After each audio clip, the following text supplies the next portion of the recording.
Make sure your kids know that Jackie Robinson didn't just ride off into the sunset after integrating baseball in 1947, and in fact died at an early age of 53, likely due to racism or because of his allostatic load. It didn't occur to me until recently that while watching Jackie Robinson make his last public appearance in 1972 before his untimely death, in which he talked about the need for increased diversity, that he was only 53 and not 73.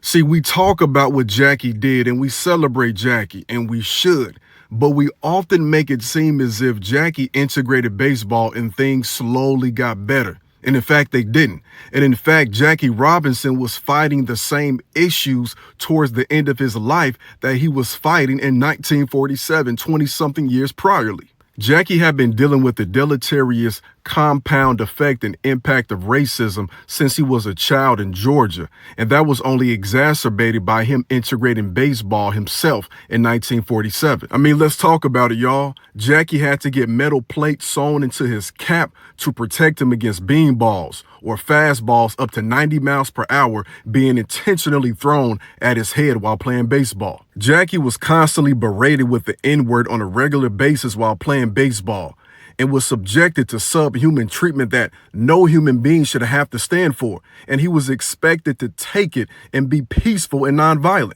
Now, what impact was that having on his health? Well, Jackie Robinson was diagnosed with diabetes at the age of 33 while still playing professional baseball, while still also being a world-class athlete. And while playing in this racially hostile environment consistently, he frequently struggled with his weight, as well as pain in his knees and ankles.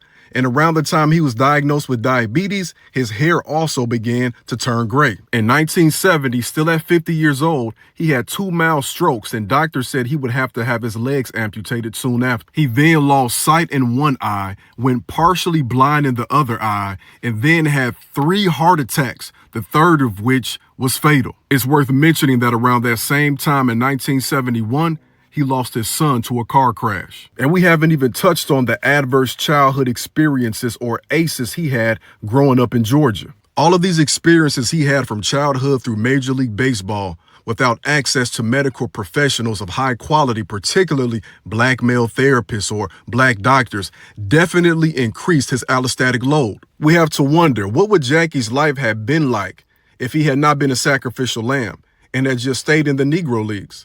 What would Jackie's life have been like if he had a more supportive community in the major leagues when he did this? And I would be remiss if I didn't mention that this all exists under the context of black men having one of the lowest life expectancies then and now. Jackie isn't just Jackie Robinson. Jackie Robinson is our fathers, our brothers, our uncles, our cousins, our friends. So whenever you celebrate the legacy of Jackie Robinson again, make sure you consider this too, because the problems that caused his early demise still exist.